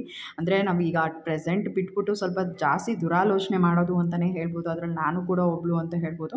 ನಾನು ಈ ಥರ ಕೆಲಸ ಮಾಡುವಾಗ ಏನೇನಾದರೂ ಯೋಚನೆಗಳು ಬರ್ತಾ ಇರ್ತವೆ ನನ್ನ ತಲೆಯಲ್ಲಿ. ಸೊ ಹಂಗೆ ಯೋಚನೆ ಮಾಡ್ಕೊಂಡು ಕೆಲಸ ಮಾಡ್ತಾ ಇರ್ತೀನಿ. ಸೊ ಹಂಗೆ ಬೇಗ ಕೆಲಸ ಆಗೋಗ್ಬಿಡುತ್ತೆ. ಸೊ ಇಲ್ಲ ಅಂದರೆ ಯಾರಾದರೂ ನನ್ನ ಫ್ರೆಂಡ್ಸ್ ಆಗಿರ್ಬೋದು, ಅಥವಾ ನಮ್ಮ ಚಿಕ್ಕಮ್ಮ, ನಮ್ಮ ಉಷಾಕಾಯಿ, ಸೊ ಈ ರೀತಿ ನಮ್ಮ ಅಜ್ಜಿ ಯಾರ ಹತ್ರನಾದರೂ ಕಾಲ್ ಮಾಡಿ ಮಾತಾಡ್ಕೊಂಡು ಕೆಲಸ ಮಾಡ್ಕೊಳ್ತೀನಿ. ಆವಾಗ ನನಗೆ ಗೊತ್ತೇ ಆಗೋಲ್ಲ ಎಷ್ಟು ಬೇಗ ಕೆಲಸ ಮುಗ್ದೋಯ್ತು ಅಂತ. ಸೊ ಈ ರೀತಿ ಸೋಫಾ ಕವರ್ಸ್ ಕೂಡ ಚೇಂಜ್ ಮಾಡಬೇಕಾಗಿತ್ತು, ಹಾಗಾಗಿ ಸೋಫಾ ಕವರ್ಸ್ನ ಕೂಡ ಚೇಂಜ್ ಮಾಡಿದ್ದಾಯಿತು. ಕಾರ್ಪೆಟ್ ಏನು ಯೂಸ್ ಮಾಡ್ತೀನಿ ಹಾಲಲ್ಲಿ, ಯಾರೊಬ್ಬರು ಕೇಳಿದರು ಹೇಗೆ ವಾಶ್ ಮಾಡ್ತೀರಾ, ವಾಷಿಂಗ್ ಮಿಷಿನ್ಗೆ ಹಾಕ್ತಿರಲ್ಲ ಹ್ಯಾಂಡ್ ವಾಶ್ ಮಾಡ್ತೀರಾ ಅಂತ. ನಾನು ವಾಷಿಂಗ್ ಮಿಷಿನ್ಗೆ ಹಾಕ್ಬಿಡ್ತಾಯಿದ್ದೆ, ನಾನು ಯಾವತ್ತೂ ಕೂಡ ಹ್ಯಾಂಡ್ ವಾಶ್ ಮಾಡಿರಲಿಲ್ಲ. ಬಟ್ ಇವಾಗ ಸ್ವಲ್ಪ ನೀರಿನ ಪ್ರಾಬ್ಲಮ್ ಇರೋದ್ರಿಂದ ಸದ್ಯಕ್ಕೆ ನನಗೆ ವಾಷಿಂಗ್ ಮಿಷಿನಿಗೆ ಹಾಕೋಕ್ಕಾಗ್ತಾಯಿಲ್ಲ. ನಾನು ಅದಕ್ಕೆ ಅಂದ್ಕೊಳ್ತಾ ಇದ್ದೀನಿ ಸ್ವಲ್ಪ ಡ್ರೈ ಕ್ಲೀನಿಗೆ ಕೊಡಬೇಕು ಕಾರ್ಪೆಟ್ನ ಅಂತ. ಸುಮಾರು ದಿನವೇ ಆಯಿತು, ಆಲ್ಮೋಸ್ಟ್ ಒಂದು 2 ಮಂತ್ಸೇ ಆಯಿತು ಅಂತ ಅಂದ್ಕೊಳ್ತೀನಿ, ಅದನ್ನು ವಾಶೇ ಮಾಡಿಲ್ಲ. ಸೊ ಹಾಗಾಗಿ ಅದನ್ನು ಡ್ರೈ ಕ್ಲೀನಿಗೆ ಕೊಡೋಣ ಅಂತ ಅಂದ್ಕೊತಾ ಇದ್ದೀನಿ. ಈ ವೀಕೆಂಡ್ ಹೋಗ್ಬಿಟ್ಟು ಕೊಟ್ಬಿಟ್ಟು ಬಂದರೆ ಅವರು ನೆಕ್ಸ್ಟ್ ಡೇನೇ ಕೊಡ್ತೀವಿ ಅಂತ ಹೇಳಿದ್ರು. ಸೊ ಈ ರೀತಿ ಯೋಚನೆ ಮಾಡ್ಕೊಂಡು ಅಂದ್ಕೊಂಡಿದ್ದೀನಿ. ಸೊ ಕೆಲವೊಂದಷ್ಟು ಕೆಲಸಗಳೆಲ್ಲ ಏನೇನಿರುತ್ತೆ ಅವತ್ತಿನ ವಾರದ್ದೆಲ್ಲ ನಾನು ವೀಕೆಂಡಲ್ಲೇ ಅವೆಲ್ಲ ಕೆಲಸಗಳನ್ನ ಇಟ್ಕೊಂಡು ಬಿಡ್ತೀನಿ. ಯಾಕೆ ಅಂತಂದರೆ ಜೀವನ ಇರ್ತಾರೆ, ಸೊ ದಟ್ ನನಗೂ ಕೂಡ ಹೋಗಿ ಕೊಟ್ಟು ಬರೋದಕ್ಕಾಗಿರ್ಬೋದು ಅದಕ್ಕೆಲ್ಲ ಹೆಲ್ಪ್ ಆಗುತ್ತೆ ಅಂತ ನಾನು ಕೆಲವೊಂದಷ್ಟು ಕೆಲಸಗಳನ್ನೆಲ್ಲ ವೀಕೆಂಡ್ ಇಟ್ಕೊಂಡು ಬಿಡ್ತೀನಿ. ಸೊ ಈ ರೀತಿ ಬಿಲ್ಡಿಂಗ್ ಹತ್ರ ಇವತ್ತು ಪ್ಲಾಸ್ಟ್ರಿಂಗ್ ಕೆಲಸ ಎಲ್ಲ ನಡೀತಾ ಇದೆ. ಇವತ್ತು ಸ್ವಲ್ಪ ನಾನು ಲೇಟಾಗೇ ಹೋಗೋಣ ಅಂತ ಅಂದ್ಕೊತಾ ಇದ್ದೀನಿ. ಯಾಕೆಂದರೆ ಅಪ್ಪು ತುಂಬಾ ನೆನೆಸ್ಕೊತಾ ಇರ್ತಾನಂತೆ. ನಮ್ಮಮ್ಮ ಹೇಳ್ತಾಯಿದ್ರು, ನೆನ್ನೆ ಅಮ್ಮನ ಮನೆಯಲ್ಲೇ ಬಿಟ್ಬಿಟ್ಟು ಬಿಲ್ಡಿಂಗ್ ಹತ್ರ ಹೋಗಿದ್ದೆ, ಆವಾಗ ಮಮ್ಮಿ ಹತ್ರ ಹೋಗ್ತೀನಿ ಅಂತ ಅಂದ್ಬಿಟ್ಟು ತುಂಬ ಅಳ್ತಿದ್ನಂತೆ. ಹಾಗಾಗಿ ನಮ್ಮಮ್ಮ ಹೇಳಿದ್ರು, ಅವ್ನು ತುಂಬ ನೆನೆಸ್ಕೊತಾ ಇರ್ತಾನೆ, ನೀನನ್ನು ಬಿಟ್ಬಿಟ್ಟು ಹೋಗ್ಬೇಡ, ಒಂದು ಸ್ವಲ್ಪ ಹೊತ್ತು ಟೈಮ್ ಸ್ಪೆಂಡ್ ಮಾಡಿಬಿಟ್ಟು ಆಮೇಲೆ ಮಧ್ಯಾಹ್ನದ ಮೇಲೆ ಹೋಗು ಅಂತ. ಸೊ ಹಾಗಾಗಿ ನಾನು ಅಂದ್ಕೊಂಡೆ ಓಕೆ ಫೈನ್ ಹಾಗೆ ಮಾಡೋಣ ಅಂತ ಅಂದ್ಬಿಟ್ಟು ಇವತ್ತು ಸ್ವಲ್ಪ ನಾನು ಬಿಲ್ಡಿಂಗ್ ಹತ್ರ ಲೇಟಾಗೇ ಹೋಗೋಣ ಅಂತ ಅಂದ್ಕೊತಾ ಇದ್ದೀನಿ. ಸೊ ಈ ರೀತಿ ಕೆಲವೊಮ್ಮೆ ಏನು ಗೊತ್ತಾ, ನನ್ನ ಮಗನೂ ಕೂಡ ನನ್ನನ್ನು ತುಂಬ ಮಿಸ್ ಮಾಡ್ಕೊತಾ ಇದ್ದಾನೆ ಅಂತ ನನಗೆ ಅನ್ನಿಸ್ತಾ ಇರುತ್ತೆ. ಯಾಕೆ ಅಂತ ಅಂದರೆ ಫಸ್ಟೆಲ್ಲ ಅವನ ಜೊತೆನೇ ನಾನು ಇರ್ತಿದ್ದೆ. ಇವಾಗ ಬಿಲ್ಡಿಂಗ್ ಹತ್ರ ಹೋಗಬೇಕಲ್ಲ ಅಂತ ಅಂದ್ಬಿಟ್ಟು ಅಮ್ಮನ ಮನೆಯಲ್ಲೇ ಬಿಟ್ಟು ಹೋಗ್ಬಿಡ್ತೀನಿ. ಸೊ ಅವ್ನು ನನ್ನನ್ನು ತುಂಬ ಮಿಸ್ ಮಾಡ್ಕೊತಾ ಇರ್ತಾನೆ. ಸೊ ಯಾವ ರೀತಿ ಆಗುತ್ತೆ ಆವಾಗವಾಗ ನಾನು ಅವನ ಜೊತೆ ಇರ್ತೀನಿ. ಕೆಲವೊಮ್ಮೆ ಬಿಲ್ಡಿಂಗ್ ಹತ್ರ ಕೂಡ ಕರ್ಕೊಂಡು ಹೋಗ್ತೀನಿ, ಅಲ್ಲಿ ಕೂಡ ಅವನು ಟೈಮ್ ಸ್ಪೆಂಡ್ ಮಾಡ್ದಂಗೆ ಆಗುತ್ತೆ, ಆಟ ಆಡ್ದಂಗೆ ಆಗುತ್ತೆ, ನನ್ನ ಜೊತೆ ಕೂಡ ಇದ್ದಂಗೆ ಆಗುತ್ತೆ ಅಂತ. ಬಟ್ ಎಲ್ಲ ಟೈಮು ಒಂದೇ ಥರ ಇರೋಲ್ಲ ಅಲ್ವಾ, ನನಗೂ ಕೂಡ ಭಯ ಬಿಲ್ಡಿಂಗ್ ಹತ್ರ ಕರ್ಕೊಂಡು ಹೋಗೋಕ್ಕೆ ಅಂತಲೇ ಹೇಳ್ಬೋದು. ಹಾಗಾಗಿ ನಾವು ಒಂದೊಂದು ಸಲ ಏನಾದ್ರು ಮೇಲ್ಗಡೆ ಎಲ್ಲ ಕೆಲಸ ನಡೀತಾ ಇದೆ ಟೆರೆಸ್ ಮೇಲೆ ಅಂತಲ್ಲ ಅಂದರೆ ನಾನು ಇಲ್ಲೇ ಬಿಟ್ಟು ಹೋಗ್ಬಿಡ್ತೀನಿ ಅಮ್ಮನ ಮನೆಯಲ್ಲಿ. ಸೊ ಈಗ ಅವನಿಗೂ ಕೂಡ ಸ್ನಾನ ಮಾಡಿಸೋಣ ಅಂತ ಅಂದ್ಬಿಟ್ಟು ಸ್ನಾನ ಮಾಡಿಸ್ತಾ ಇದ್ದೀನಿ. ಹಿಂದಿನ ದಿನ ಸೋಮವಾರ ಏನು ಸ್ನಾನ ಮಾಡಿಸಿರಲಿಲ್ಲ ಅವನಿಗೆ, ಸ್ವಲ್ಪ ಜ್ವರ ಇತ್ತಲ್ವ, ಹಾಗಾಗಿ ಬೇಡ ಅಂತ ಅಂದ್ಕೊಂಡು ಸುಮ್ಮನೆ ಆಗಿಬಿಟ್ಟಿದ್ದೆ. ಇವತ್ತು ಸ್ನಾನ ಮಾಡಿಸೋಣ, ಸುಮ್ಮನೆ ಜ್ವರ ಬಂದಿದೆ ಅಂತ ಅಂದ್ಬಿಟ್ಟು ಬಿಟ್ಟರೆ ಅವನು ಕೂಡ ತುಂಬ ಮೈಕೈ ಎಲ್ಲ ನೋವಿರುತ್ತೆ. ಸೊ ಸ್ನಾನ ಮಾಡಿಸಿದ್ರೆ ಅವನಿಗೂ ಕೂಡ ಒಂದು ಸ್ವಲ್ಪ ಆರಾಮ ಅಂತ ಅನಿಸುತ್ತೆ ಅಂದ್ಬಿಟ್ಟು ಇವಾಗ ಸ್ನಾನ ಮಾಡಿಸ್ತಾ ಇದ್ದೀನಿ. ಬೆಳಗ್ಗೆ ಸಿರಪ್ ಕೂಡ ಹಾಕೋದಕ್ಕಿದೆ. ಸೊ ಹಾಗಾಗಿ ಸ್ವಲ್ಪ ಸ್ನಾನ ಎಲ್ಲ ಮಾಡಿಸ್ಬಿಟ್ಟು ಆಮೇಲೆ ಅವನಿಗೆ ತಿಂಡಿ ತಿನ್ನಿಸ್ಬಿಟ್ಟು ಸಿರಪ್ ಹಾಕ್ಬಿಟ್ರೆ ಒಂದು ಸ್ವಲ್ಪ ಹೊತ್ತು ಮಲ್ಕೊತಾನೆ. ಒಂದು ಮಧ್ಯಾಹ್ನ ತನಕ ಮಲ್ಕೊಂಡ್ರೂ ಸಾಕು, ಅವನಿಗೆ ಒಂದು ಸ್ವಲ್ಪ ಆರಾಮ ಅಂತ ಅನಿಸುತ್ತೆ ಅಂದ್ಬಿಟ್ಟು ನಾನು ಬೆಳಗ್ಗೆನೇ ಸ್ನಾನ ಮಾಡಿಸ್ಬಿಡ್ತಾ ಇದ್ದೀನಿ ಇವಾಗ. ಸೊ ನಾನು ಯಾವಾಗಲೂ ಹೀಗೆ ಒಂದು ಬ್ಲಾಗಲ್ಲಿ ಹೇಳಿದ್ದೆ, ನಾವು ಅಲ್ಯೂಮಿನಿಯಂ ಇಂಟೀರಿಯರ್ ಮಾಡಿಸೋಣ ಅಂತ ಅಂದ್ಕೊಂಡಿದ್ದೀವಿ ಅಂತ ಅಂದ್ಬಿಟ್ಟು. ಕನ್ನಡ ಕುವರ ಯೂಟ್ಯೂಬ್ ಚಾನಲಲ್ಲಿ ನಾನು ಬಿ ಇಂಟೀರಿಯರ್ಸ್ ಬಗ್ಗೆ ನೋಡಿದ್ದೆ. ಸೊ ನಾವು ಕೂಡ ಅದ್ರ ಬಗ್ಗೆ ತಿಳ್ಕೊಂಡಂಗೆ ಆಗುತ್ತೆ, ನೋಡ್ದಂಗೆ ಆಗುತ್ತೆ ಅಂತ ಅಂದ್ಬಿಟ್ಟು ನಾವು ಅಲ್ಲಿ ಹೋಗಿ ನೋಡ್ಕೊಂಡು ಬಂದ್ವಿ. ಆ ಒಂದು ಬ್ಲಾಗ್ನ ಕೂಡ ನಾನು ನಿಮ್ಮ ಜೊತೆ ಶೇರ್ ಮಾಡಿದ್ದೆ. ಹಾಗೆಯೇ ಈಗ ರೀಸೆಂಟಾಗಿ ಒಂದು 2-3 ಜನ ವೀವರ್ಸ್ ಕೂಡ ಕೇಳ್ತಾಯಿದ್ರು, ಅಕ್ಕ ನೀವು ಬಿ ಇಂಟೀರಿಯರ್ಸ್ ಅಲ್ಯೂಮಿನಿಯಂ ಇಂಟೀರಿಯರ್ಸೇ ಮಾಡಿಸ್ತಾ ಇದ್ದೀರಾ ಏನು, ಅದ್ರ ಬಗ್ಗೆ ಸ್ವಲ್ಪ ಇನ್ಫಾರ್ಮೇಷನ್ ಕೊಡಿ ಅಂತ. ಹಾಗೆಯೇ ಇಲ್ಲ ವುಡ್ ಇಂಟೀರಿಯರ್ಸ್ ಮಾಡಿಸ್ತಾ ಇದ್ದೀರಾ, ಅದ್ರ ಬಗ್ಗೆ ಹೇಳಿ ಅಂತ ಕೇಳ್ತಾಯಿದ್ರು. ನಾನು ಅಂದ್ಕೊಂಡಿದ್ದೆ ಫಸ್ಟು ಅಲ್ಯೂಮಿನಿಯಂ ಇಂಟೀರಿಯರ್ಸೇ ಮಾಡಿಸೋಣ. ಅಡುಗೆ ಮನೆಯಲ್ಲೆಲ್ಲ ಮೇಯ್ನಾಗಿ ವುಡ್ಡೆಲ್ಲ ಬಂದಾಗ ಒಂದು ಸ್ವಲ್ಪ ಅಲ್ಲಿ ಅಡುಗೆ ಮನೆ ಅಂತ ಅಂದ್ರೇ ಒಂದು ಸ್ವಲ್ಪ ನೀರೆಲ್ಲ ಆಡೋ ಜಾಗ ಅಂತ ಹೇಳ್ಬೋದು. ಆ ಒಂದು ಜಾಗದಲ್ಲಿ ನಾವು ವುಡ್ ಇಂಟೀರಿಯರ್ಸ್ ಏನಾದ್ರು ಮಾಡಿಸಿದಾಗ ವುಡ್ ಏನಾರು ಹಾಳಾಗುತ್ತೆ ಅಂತ ನಾನು ಹಂಗೆ ಅಂದ್ಕೊಂಡು ಬೇಡ ಅಂತ ನಾನು ಅಲ್ಯೂಮಿನಿಯಮೇ ಮಾಡಿಸೋಣ ಅಂತ ಅಂದ್ಕೊಂಡ್ಬಿಟ್ಟಿದ್ದೆ.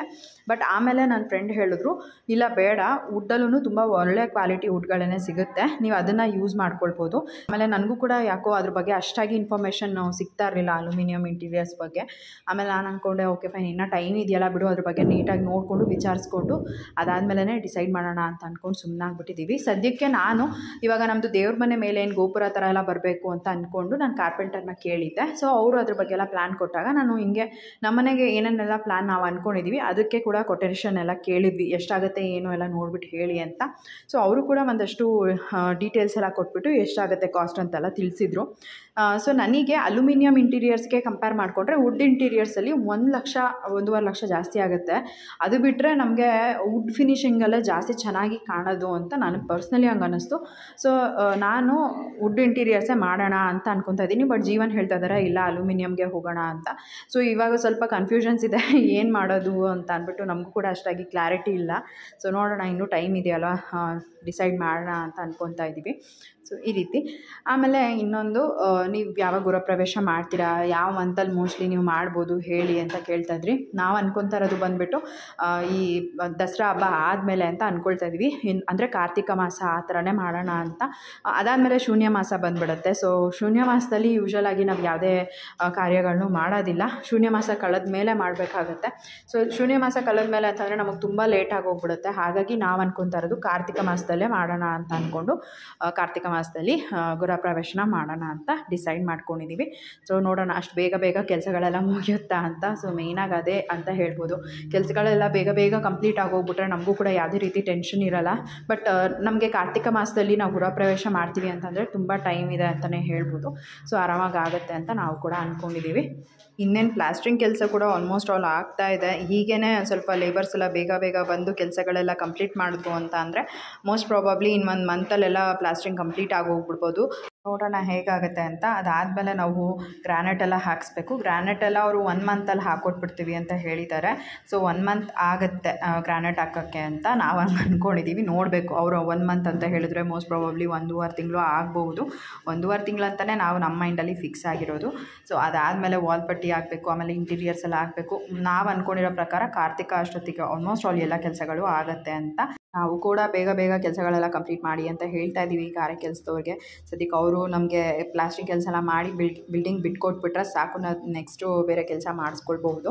ನಮ್ಮ ಬಿಲ್ಡಿಂಗ್ ಬಗ್ಗೆ ನೀವು ಕೇಳ್ತಾ ಇದ್ದಿದ್ದ ಕೆಲವೊಂದಷ್ಟು ಅಪ್ಡೇಟ್ಸ್ಗಳನ್ನ ನಿಮ್ಮ ಜೊತೆ ಶೇರ್ ಮಾಡ್ಕೊಂಡಿದ್ದೀನಿ. ಐ ಹೋಪ್ ನಿಮ್ಗೆ ಇಷ್ಟ ಆಗಿದೆ ಅಂತ ಅಂದ್ಕೊಳ್ತೀನಿ. ಹಾಗೆಯೇ ಇವಾಗ ಅಪ್ಪುಗೆ ಸ್ನಾನ ಮಾಡಿಸಿದ್ದಾಯಿತು, ಅವನು ಕೂಡ ರೆಡಿ ಮಾಡಿಬಿಟ್ಟು ಇವಾಗ ದೋಸೆ ಹಾಕ್ಕೊಡ್ತಾ ಇದ್ದೀನಿ. ಸೊ ಇವತ್ತು ದೋಸೆ ಮಾಡಿದ್ದೆ. ಹಾಗೆಯೇ ಅಪ್ಪುಗೆ ಇನ್ನೊಂದೇನಂತಂದರೆ ದೋಸೆ ಚಪಾತಿ ಈ ಥರದ್ದೆಲ್ಲ ತುಂಬ ಇಷ್ಟಪಟ್ಟು ಅವ್ನು ತಿಂತಾನೆ. ರೈಸ್ ಐಟಮ್ ಎಲ್ಲ ಸ್ವಲ್ಪ ಕಡಿಮೆ ಅಂತಲೇ ಹೇಳ್ಬೋದು. ಇವಾಗ ನಾನೇ ಅಭ್ಯಾಸ ಮಾಡಿಸ್ತಾ ಇದ್ದೀನಿ. ರೈಸ್ ಐಟಮ್ ಎಲ್ಲ ಬಾಕ್ಸಿಗೆ ಕೊಟ್ಟು ಕಳಿಸ್ತೀನಿ. ಸೊ ತಿನ್ಕೊಂಡು ಬರ್ತಾನೆ. ಕೆಲವೊಂದು ಸಲ ಖಾರ ಏನಾದ್ರು ಜಾಸ್ತಿ ಮಾಡಿಬಿಟ್ಟಿದ್ರೆ ಅಂದರೆ ಅವ್ನು ತಿನ್ನೋ ಮಟ್ಟಿಗೆ ಇನ್ನೊಂದು ಸ್ವಲ್ಪ ಏನಾರ ಖಾರ ಆಗಿಬಿಟ್ಟಿದ್ರೆ ಅವಾಗ ಹಾಗೆ ವಾಪಸ್ ತೊಗೊಂಡು ಬರ್ತಾನೆ ಬಾಕ್ಸ್ನ. ಜೊತೆಗೆ ನಾನು ಸ್ನ್ಯಾಕ್ಸ್ ಹಾಕೋದ್ರಿಂದ ಸ್ನ್ಯಾಕ್ಸನ್ನು ಖಾಲಿ ಮಾಡ್ಕೊಂಡು ಬರ್ತಾನೆ. ಸೊ ಈ ರೀತಿ ನನ್ನ ಮಗನಿಗೆ ಇವಾಗ ನಾನು ಬಾಕ್ಸ್ ಪ್ರಿಪೇರ್ ಮಾಡಬೇಕು ಅಂತ ಅಂದಾಗ ಏನು ರೆಸಿಪಿ ಮಾಡೋದು ಅಂತ ಯೋಚನೆ ಮಾಡ್ತಾ ಇರ್ತೀನಿ. ಕೆಲವೊಂದೊಂದು ಐಟಮ್ಸ್ ಎಲ್ಲ ತಿಂತಾನೆ, ಕೆಲವೊಂದೊಂದು ತಿನ್ನಲ್ಲ ಅವನು. ಹಾಗಾಗಿ ನನಗೆ ಯೋಚನೆ ಅಂತ ಹೇಳ್ಬೋದು. ಒಂದು ಸ್ವಲ್ಪ ದೊಡ್ಡವನಾದಾಗ ನಾವು ಏನು ಮಾಡಬೇಕು ಅಂತೆಲ್ಲ ಕೇಳ್ಬಿಟ್ಟೇ ಮಾಡ್ಬೋದು. ಇವಾಗ ನಾನು ಏನೇ ಕೇಳಿದ್ರು ಅವ್ನು ಹೇಳೋದೇನಂತ ಅಂದರೆ ದೋಸೆ ಮಾಡಿಕೊಡು, ಇಲ್ಲಾಂದರೆ ಚಪಾತಿ ಮಾಡಿಕೊಡು, ಎರಡೇ ಕೇಳ್ತಾನೆ. ಇದು ಬಿಟ್ಟರೆ ಬೇರೆ ಏನೂ ಕೇಳಲ್ಲ ಅವನು. ಸೊ ನಾನೇನಾದರೂ ರೈಸ್ ಐಟಮ್ ಎಲ್ಲ ಮಾಡಿಬಿಟ್ಟು ಕಳಿಸ್ತಾ ಇರ್ತೀನಿ. ಸೊ ಇವಾಗ ಕೆಲಸಗಳು ಕೂಡ ಕಂಪ್ಲೀಟ್ ಆಯಿತು. ಅಪ್ಪುಗೆ ಕೂಡ ಸ್ನಾನ ಮಾಡಿಸಿದಾಯಿತು. ಇವಾಗ ಅವನಿಗೆ ಕೂಡ ಟಿ ವಿ ಹಾಕ್ಬಿಟ್ಟು ತಿಂಡಿನ ಕೊಟ್ಬಿಟ್ಟು ಕೂರಿಸಿದ್ದೀನಿ. ಸೊ ಅವನು ತಿಂಡಿ ತಿನ್ನೋ ಅಷ್ಟೊತ್ತಿಗೆ ನಾನು ಕೂಡ ಹೋಗಿ ಸ್ನಾನ ಮಾಡ್ಕೊಂಡು ಬಂದೆ. ಇವಾಗ ದೇವ್ರ ಪೂಜೆ ಮಾಡಿಬಿಡೋಣ ಅಂತ ಅಂದ್ಬಿಟ್ಟು ದೇವ್ರ ಪೂಜೆ ಮಾಡ್ತಾಯಿದ್ದೀನಿ. ಮುಂಚೆ ಎಲ್ಲ ನಾನು ದಿನ ಪೂಜೆ ಮಾಡ್ತಾಯಿದ್ದೆ, ಒಂದು ದಿನ ಕೂಡ ಮಿಸ್ ಮಾಡ್ತಾ ಇರಲಿಲ್ಲ. ಸೊ ತಿಂಗಳಲ್ಲಿ ಒಂದು 5 ದಿನ ಮಿಸ್ ಆಗ್ತಾಯಿತ್ತು, ಅಷ್ಟೇ ಬಿಟ್ಟರೆ ನಾನು ದಿನ ಪೂಜೆ ಮಾಡ್ತಾಯಿದ್ದೆ. ಬಟ್ ಇವಾಗೇನು ಅಂತ ಅಂದರೆ ಕೆಲವೊಂದು ಸಲ ಬಿಲ್ಡಿಂಗ್ ಹತ್ರ ಬೇಗ ಹೋಗಬೇಕಾಗಿರುತ್ತೆ. ಸೊ ಈ ಥರ ಇರೋದ್ರಿಂದ ನನಗೆ ಕೆಲವೊಂದು ಟೈಮಲ್ಲಿ ಮಿಸ್ ಆಗಿಬಿಡುತ್ತೆ, ದೇವ್ರ ಪೂಜೆ ಮಾಡೋದಕ್ಕಾಗಲ್ಲ. ಬಟ್ ವಾರಗಳಿದ್ದಾಗಂತೂ ನಾನು ಮಿಸ್ ಮಾಡಲ್ಲ, ಪೂಜೆ ಮಾಡೇ ಮಾಡ್ತೀನಿ. ಸೊ ಶನಿವಾರ ಆ ಥರ ಎಲ್ಲ ಇತ್ತು ಅಂದರೆ ಜೀವನೇ ಪೂಜೆ ಮಾಡ್ತಾರೆ. ಸೊ ಇವತ್ತು ಮಂಗಳವಾರ ಆಗಿರೋದ್ರಿಂದ ನಾನೇ ಪೂಜೆ ಮಾಡೋಣ ಅಂತ ಅಂದ್ಬಿಟ್ಟು ಮಾಡ್ತಾಯಿದ್ದೀನಿ. ಸೊ ಹೊಸ್ಲೆಲ್ಲ ಒರೆಸ್ಕೊಂಡು ಅರಿಶಿನ ಕುಂಕುಮ ಎಲ್ಲ ಇಟ್ಕೊಂಡು ದೇವ್ರಿಗೆ ಪೂಜೆ ಮಾಡೋದೇ ಒಂಥರ ಚೆಂದ ಅಂತ ಅನಿಸುತ್ತೆ. ನಿಜವಾಗ್ಲೂ ಮನೆಯಲ್ಲಿ ಪೂಜೆ ಮಾಡಿದ ದಿನ ಎಷ್ಟು ಪಾಸಿಟಿವ್ ವೈಬ್ಸ್ ಅಂತ ಅನ್ನಿಸ್ತಾ ಇರುತ್ತೆ. ಅದೇ ಏನಾದರೂ ಪೂಜೆ ಮಾಡಿಲ್ಲ ಅಂತ ಅಂದರೆ ಏನೋ ಒಂಥರ ಕಳ್ಕೊಂಡಿದ್ದೀವಿ, ಏನೋ ಒಂಥರ ಮನೆಯಲ್ಲಿ ಮಿಸ್ಸಿಂಗ್ ಅಂತ ಅನ್ನಿಸ್ತಾ ಇರುತ್ತೆ. ಸೊ ನನಗಂತೂ ನಿಜವಾಗ್ಲೂ ಮನೆಯಲ್ಲಿ ಈ ರೀತಿ ಎಲ್ಲ ಕೆಲಸಗಳನ್ನ ಮಾಡಿ ಮುಗಿಸ್ಬಿಟ್ಟು ದೇವ್ರ ದೀಪ ಹಚ್ಚಿ ಪೂಜೆ ಮಾಡೋದೇ ಒಂಥರ ಇಷ್ಟ. ಇವಾಗ ದೇವ್ರ ಮನೆ ಹೊಸಲೆಲ್ಲ ಒರೆಸ್ಕೊಂಡಿದ್ದಾಯಿತು. ಹಾಗೆಯೇ ದೇವ್ರ ಮನೆಗೆ ಕೂಡ ಹೂವೆಲ್ಲ ಇಟ್ಟು ಅಲಂಕಾರ ಮಾಡ್ಕೊಂಡಿದ್ದಾಯಿತು. ಇವಾಗ ಹೊರಗಡೆ ಹೊಸಲಿಗೆ ಕೂಡ ಅರಿಶಿನ ಕುಂಕುಮನ ಇಟ್ಟು ರೆಡಿ ಮಾಡ್ಕೊಳ್ತಾ ಇದ್ದೀನಿ. ಸೊ ನಾನು ವಾರ ಟೈಮಲ್ಲೆಲ್ಲ ದೇವ್ರ ಮನೆ ಹೊಸಲನ್ನ ಕೂಡ ಒರೆಸಿ ಕ್ಲೀನ್ ಮಾಡ್ಕೊಳ್ತೀನಿ. ಹಾಗೆಯೇ ಹೊರಗಡೆ ಹೊಸಲನ್ನ ಕೂಡ ಒರೆಸ್ಬಿಟ್ಟು ಕ್ಲೀನ್ ಮಾಡ್ಕೊಳ್ತೀನಿ. ಡೈಲಿ ಬೆಳಗ್ಗೆ ನಾನು ಹೊಸಲೆಲ್ಲ ಒರೆಸ್ಬಿಟ್ಟು ಅರಿಶಿನ ಕುಂಕುಮ ಎಲ್ಲ ಇಡೋ ಅಭ್ಯಾಸ ಇಲ್ಲ. ನಾನು ಪೂಜೆ ಮಾಡೋ ಟೈಮಲ್ಲೇ ನೀಟಾಗಿ ನೆಲೆಲ್ಲ ಒರೆಸ್ಕೊಂಡು, ಅಂದರೆ ಹೊಸಲೆಲ್ಲ ಒರೆಸ್ಕೊಂಡು ಅರಿಶಿನ ಕುಂಕುಮ ಇಟ್ಕೊಳ್ಳೋದು. ಸಪ್ರೇಟಾಗಿ ಎಲ್ಲ ನಾನು ಇಟ್ಕೊಂಡಿಲ್ಲ ಅರಿಶಿನ ಕುಂಕುಮ ಇಡೋದಕ್ಕೆ ಹೊಸಲಿಗೆ ಎಲ್ಲ. ದೇವ್ರ ಮನೆಯಲ್ಲೇ ದೇವ್ರದ್ದು ಅಂತ ಇಟ್ಟಿದ್ದೀನಲ್ಲ, ಅದರಲ್ಲೇ ಅರಿಶಿನ ಕುಂಕುಮನ ಇಟ್ಕೊಳ್ತೀನಿ. ಹಾಗೆಯೇ ನಾನು ಇವಾಗ ರಂಗೋಲಿನ ಹಾಕ್ಕೊಳ್ತಾ ಇದ್ದೀನಿ. ಇದು ಒಂದು ಪ್ಲೇಟ್ನ ತೊಗೊಂಡು ಬಂದಿದ್ದೆ ನಾನು. ಇಲ್ಲೇ ನಮ್ಮ ಮನೆ ನಿಯರ್ ಬೈನೇ ಒಂದು ಜಾತ್ರೆ ಥರ ಮಾಡಿದರು. ಸೊ ಅಲ್ಲಿ ಹೋದಾಗ ನಾನು ಇದೊಂದು ರಂಗೋಲಿ ಪ್ಲೇಟ್ನ ತೊಗೊಂಡು ಬಂದಿದ್ದೆ. ಸೊ ಏನಾದರೂ ನಾನು ರಂಗೋಲಿ ಹಾಕಬೇಕು ಅಂತ ಅಂದಾಗ ಪಟ ಅಂತ ನಾನು ಇದನ್ನೇ ಯೂಸ್ ಮಾಡ್ಕೊಳ್ತೀನಿ. ಒಂದು ಸ್ವಲ್ಪ ಬೆಂಡ್ ಆಗಿಬಿಟ್ಟಿದೆ ಅದು ಕೂಡ ಯೂಸ್ ಮಾಡಿ ಏನೂ ಮಾಡೋಕ್ಕಾಗಲ್ಲ. ಆಮೇಲೆ ಇವಾಗ ಇನ್ನೇನು ಬಗಲ್ಗುಂಟ ಜಾತ್ರೆ ಎಲ್ಲ ಬರುತ್ತೆ ಅಲ್ವಾ, ಸೊ ಅಂಥ ಟೈಮಲ್ಲಿ ತೊಗೊಳ್ಳೋಣ ಇನ್ನೊಂದು ಅಷ್ಟು ಅಂತ ಅಂದ್ಕೊಳ್ತಾ ಇದ್ದೀನಿ. ನೋಡೋಣ ಹೇಗಾಗುತ್ತೆ ಅಂತ. ಈಗ ಮನೆ ಹೊಸ್ಲು ಮುಂದೆ ಕೂಡ ಹಾಕಿದ್ದಾಯಿತು. ಹಾಗೆಯೇ ಇವಾಗ ತುಳಸಿ ಪಾಟ್ ಮುಂದೆ ಕೂಡ ರಂಗೋಲಿ ಹಾಕೋಣ ಅಂತ ಅಂದ್ಬಿಟ್ಟು ತೊಗೊಂಡು ಹೋಗ್ತಾ ಇದ್ದೀನಿ.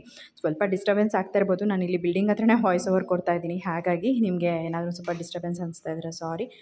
ಹಾಗೆಯೇ ಇವಾಗ ರಂಗೋಲಿ ಕೂಡ ಹಾಕಿದ್ದಾಯಿತು. ಎಷ್ಟು ಚೆನ್ನಾಗಿ ಕಾಣಿಸ್ತಾಯಿದೆ ನೋಡ್ಬೋದು. ನನಗಂತೂ ಈ ರೀತಿ ಹೊಸ್ಲಿಗೆಲ್ಲ ಅರಿಶಿನ ಕುಂಕುಮ ಇಟ್ಟು ಹೂವು ಇಟ್ಟು ರಂಗೋಲಿ ಹಾಕಿಬಿಟ್ರೆ ನೋಡೋದಕ್ಕೆ ಒಂಥರ ಖುಷಿ ಆಗ್ತಾ ಇರುತ್ತೆ. ಸೊ ದೇವ್ರ ದೀಪ ಕೂಡ ಹಚ್ಚಿದ್ದಾಯಿತು. ಪೂಜೆ ಅಂತೂ ಕಂಪ್ಲೀಟ್ ಆಗಿಬಿಟ್ರೆ ಮನಸ್ಸು ನೆಮ್ಮದಿ ಅಂತ ಅನಿಸ್ತಾ ಇರುತ್ತೆ. ಫೈನಲಿ ಪೂಜೆ ಮಾಡಿದಾದಮೇಲೆ ಕೆಲಸ ಕೂಡ ಕಂಪ್ಲೀಟ್ ಅಂತ ಅನಿಸೋದು ನನಗೆ. ಸೊ ಇವಾಗ ನಾನು ಕೂಡ ತಿಂಡಿ ಹಾಕ್ಕೊಳ್ಳೋಣ ಅಂತ ಬಂದೆ. ಬೆಳಗ್ಗೆ ಚಟ್ನಿ ಮಾಡೋಣ ಅಂತ ಅಂದ್ಕೊಂಡೆ, ಬಟ್ ನಾನು ಕೆಲಸ ಎಲ್ಲ ಮುಗಿಸಿ ಆಮೇಲೆ ತಿಂಡಿ ತಿನ್ನೋದಲ್ವ, ತುಂಬ ಲೇಟಾಗಿ ಹೋಗ್ಬಿಟ್ರೆ ಆಮೇಲೆ ಚಟ್ನಿ ಕೂಡ ಒಂಥರ ಆಗೋಗ್ಬಿಡುತ್ತೆ ಅಂತ ನಾನು ಅವಾಗ ಇನ್ನೇನು ತಿಂಡಿ ಮಾಡ್ಕೊತೀನಿ ನಾನು ಅನ್ನೋವಾಗ ಚಟ್ನಿ ಮಾಡ್ಕೊಂಬಿಡ್ತೀನಿ. ಈ ಥರ ಚಟ್ನಿ ಮಾಡ್ಕೊಳ್ಳೋದಿದ್ರೆ ಮಾತ್ರ ನಾನು ಸ್ವಲ್ಪ ಲೇಟಾಗಿ ಮಾಡ್ಕೊಳ್ಳೋದು. ಇಲ್ಲ ಅಂತ ಅಂದರೆ ಫಸ್ಟೇ ಮಾಡಿಟ್ಬಿಟ್ಟು ಆಮೇಲೆ ತಿನ್ನೋದು ಅದೆಲ್ಲ ಅಭ್ಯಾಸ ಇಲ್ಲ. ಇವಾಗ ಕಾಯಿ ಚಟ್ನಿನೇ ಅಲ್ವಾ, ಅದನ್ನೇ ಎಷ್ಟೊತ್ತು ಒಂದು 5 ನಿಮಿಷಕ್ಕೆಲ್ಲ ಆಗೋಗ್ಬಿಡುತ್ತೆ. ಸೊ ಚಟ್ನಿ ಮಾಡ್ಕೊತಾ ಇದ್ದೆ. ನನಗಂತೂ ಫುಲ್ ಹೊಟ್ಟೆ ಹಸಿತಾಯಿತ್ತು. ಓಡಾಡಿಕೊಂಡು ತೆಂಗಿನಕಾಯಿ ತಿನ್ಕೊಂಡು ಹಾಗೆ ಇವಾಗ ತಿಂಡಿ ತಿಂದುಬಿಟ್ಟು ಆಮೇಲೆ ಅಪ್ಪನ ಅಮ್ಮನ ಮನೆಯಲ್ಲಿ ಬಿಟ್ಟು ನಾನು ಕೂಡ ಬಿಲ್ಡಿಂಗ್ ಹತ್ರ ಹೋಗೋಣ ಅಂತ ಅಂದ್ಕೊಳ್ತಾ ಇದ್ದೀನಿ. ನನಗೆ ಮನೆಯಲ್ಲಿ ಇದ್ದರೆ ಅದೇನೋ ಒಂಥರ ಅಲ್ಲಿ ಏನು ಕೆಲಸ ಮಾಡ್ತಾಯಿದ್ರೋ ಏನೋ ಅಂತ ಅನ್ನಿಸ್ತಾನೇ ಇರುತ್ತೆ. ಸೊ ಹಾಗಾಗಿ ಒಂದು 12 ಗಂಟೆ ತನಕ ಅಪ್ಪು ಜೊತೆ ಇದ್ದು ಆಮೇಲೆ 12 ಗಂಟೆ ಮೇಲೇ ಅಲ್ಲಿ ಬಿಲ್ಡಿಂಗ್ ಹತ್ರ ಹೋಗೋಣ ಅಂತ ಅಂದ್ಕೊಂಡಿದ್ದೀನಿ. ಇವಾಗ ಪ್ಲಾಸ್ಟ್ರಿಂಗ್ ಕೆಲಸ ಎಲ್ಲ ಆಗ್ತಾರೋದ್ರಿಂದ ನಮ್ಮಪ್ಪ ಇರ್ತಾರೆ, ಏನು ತಲೆನೋವಿಲ್ಲ. ನಮ್ಮಪ್ಪ ನಿಂತು ನೋಡ್ಕೊತಾ ಇರ್ತಾರೆ ಅವರೆಲ್ಲ ಕೆಲಸ ಮಾಡೋದನ್ನು. ಸೊ ನನಗೇನು ಅದ್ರ ಬಗ್ಗೆ ಯೋಚನೆ ಇಲ್ಲ, ಬಟ್ ನಾನು ಕೂಡ ಹೋಗಬೇಕು ಅನ್ನೋ ಥರ ಅನ್ನಿಸ್ತಾನೆ ಇರುತ್ತೆ. ಸೊ ಸದ್ಯಕ್ಕೆ ಇವಾಗ ತಿಂದ್ಬಿಟ್ಟು ಆಮೇಲೆ ಅಪ್ಪು ಜೊತೆ 1 ಅವರ್ ಇದ್ಬಿಟ್ಟು ಆಮೇಲೆ ಬಿಲ್ಡಿಂಗ್ ಹತ್ರ ಹೋಗ್ತೀನಿ. ಹಾಗೆ ಉಷಾಕ ಕೂಡ ಕಾಲ್ ಮಾಡಿದರು. ಅವ್ರ ಹತ್ರ ಮಾತಾಡಿಕೊಂಡು ನಾನು ಕೂಡ ದೋಸೆ ಹಾಕ್ಕೊಳ್ತಾ ಇದ್ದೆ. ಬ್ಲೌಸ್ ವರ್ಕ್ ಆಗಿದೆ, ಇವತ್ತು ಸಂಜೆ ಹೋಗಿ ರಿಸೀವ್ ಮಾಡ್ತೀನಿ, ಯಾವಾಗ ಬರ್ತೀಯಾ ಅಂತ ಕೇಳಿದ್ರು. ನಾನು ಸಾಟರ್ಡೆ ಆರ್ ಸಂಡೇ ಬರ್ತೀನಿ ಅಂತ ಹೇಳ್ತಾ ಇದ್ದೆ. ಬಿಕಾಸ್ ಜೀವನ್ ಇರ್ತಾರೆ ಅಲ್ವಾ ಸಾಟರ್ಡೆ ಸಂಡೇ ಅಂತಂದರೆ ನಾನು ಕೂಡ ಜೀವನ್ ಜೊತೆನೇ ಹೋಗಿ ಬ್ಲೌಸ್ ವರ್ಕ್ ಆಗಿರೋದನ್ನ ಈಸ್ಕೊಂಡು ಬರ್ಬೋದು. ನಾನೇ ಹೋಗಬೇಕು ಅಂತಂದರೆ ಆಗೋದಿಲ್ಲ, ಇಲ್ಲಿ ಬಿಲ್ಡಿಂಗ್ ಹತ್ರ ಕೂಡ ಇರ್ತೀನಿ ಅಲ್ವಾ. ಹಾಗಾಗಿ ಸಾಟರ್ಡೆ ಆರ್ ಸಂಡೇ ಅಂದರೆ ಜೀವನ್ ಇರ್ತಾರೆ, ಕರ್ಕೊಂಡು ಹೋಗ್ತಾರೆ ಅಂತ ಅಷ್ಟೇನೆ. ಸೊ ಇವಾಗ ಬ್ಲೌಸ್ ವರ್ಕ್ ಕೂಡ ಕಳಿಸಿದ್ರು, ಯಾವ ರೀತಿ ಬಂದಿದೆ ಅಂತ ಅಂದ್ಬಿಟ್ಟು. ತುಂಬ ಚೆನ್ನಾಗಿದೆ, ನನಗಂತೂ ತುಂಬ ಇಷ್ಟ ಆಯಿತು. ನಾನು 600 ರುಪೀಸಿಗೆ ಅವರಿಗೆ ವರ್ಕ್ ಮಾಡೋದಕ್ಕೆ ಹೇಳಿದ್ದು. ಸೊ 600 ರುಪೀಸ್ಗೆ ವರ್ತ್ ಅಂತಲೇ ಹೇಳ್ಬೋದು. ಅವ್ರು ವರ್ಕ್ ಮಾಡಿರೋದು ನಂಗೆ ತುಂಬಾ ಇಷ್ಟ ಆಯಿತು. ನಾನು ಬ್ಲೌಸ್ ತೊಗೊಂಡು ಬರ್ತೀನಿ ಅಲ್ಲ ಉಷಾಕ್ ಅವ್ರ ಮನೆಗೆ ಹೋಗ್ಬಿಟ್ಟು, ಅದಾದಮೇಲೆ ನಾನು ಶೇರ್ ಮಾಡ್ಕೊಳ್ತೀನಿ ನಿಮ್ಮ ಜೊತೆ. ನಿಮಗೂ ಕೂಡ ಹೆಲ್ಪ್ ಆಗ್ಬೋದು ಅಂತ ಅಂದ್ಕೊಳ್ತೀನಿ. ಸೊ ಇಷ್ಟೇ ಫ್ರೆಂಡ್ಸ್, ಇವತ್ತಿನ ಈ ಒಂದು ವಿಡಿಯೋನ ನಾನು ಇಲ್ಲಿಗೆ ಎಂಡ್ ಮಾಡ್ತೀನಿ. ಇವತ್ತಿನ ಈ ಒಂದು ವಿಡಿಯೋ ನಿಮಗೆ ಇಷ್ಟ ಆಗಿದ್ರೆ ಲೈಕ್ ಮಾಡಿ, ಕಮೆಂಟ್ ಮಾಡಿ, ಶೇರ್ ಮಾಡಿ. ಇನ್ನೂ ಯಾರು ನನ್ನ ಚಾನಲ್ನ ಸಬ್ಸ್ಕ್ರೈಬ್ ಮಾಡ್ಕೊಳ್ದಲ್ಲೇ ನೋಡ್ತಾ ಇದ್ದೀರಾ, ದಯವಿಟ್ಟು ನನ್ನ ಯೂಟ್ಯೂಬ್ ಚಾನಲ್ನ ಸಬ್ಸ್ಕ್ರೈಬ್ ಮಾಡಿಕೊಂಡು ನೋಡಿ.